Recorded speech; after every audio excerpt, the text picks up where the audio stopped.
Кабыр азабынан эмнелер сактайт бизди?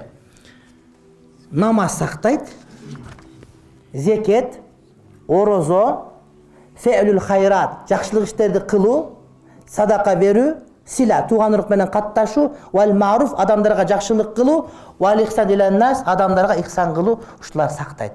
Бул хадис бар. Хадис имам Табарани, Ибн Хиббан, Хаким риваят кылып, имам Захаби ошого эмне мувафиq болгон Хасан хадисте мындай келет да. Пайгамбар алейхиссалам айтат: "Менин жаным, рухум колунда болгон затка касам ичип айтам" дейт.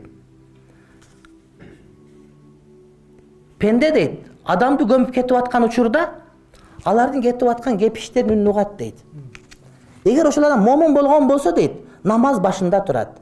Зекет оң жагында, сол жагында орозо турат дейт. Кылган жакшылык иштери, маруф ихсандарынын бардыгы бут алдынан тосуп турат дейт. Фаюта мин кибали ра'сихи. Ана мунун башынан келинет. Кабыр азабын башталганы башынан келгенде, фатакулу салату лайса кибали матхал. Мен тараптан ага жол жок деп айтат дейт. Кабыр азабынан намаз турат го баш жагында. Ошол баш жактан жок, сен киргенге бул жерден жол жок деп намаз айтат дейт. Оң жагына келет, зекет айтат, бул жактан сага жол жок деп. Сол жагына келсе, орозо тосуп калат, сага бул жактан жол жок деп. Бут жагынан келейин десе, кылган жакшылык иштери, фе'люл хайрат, маруф иштер, ихсандардын бардыгы сага бул жактан жол жок деп тосуп калат. Кабыр азабы ушул адамга келбейт дейт. Эгер намаз тургузулган болсо, зекет риясы жок болгон болсо, мына ушундай болот дейт.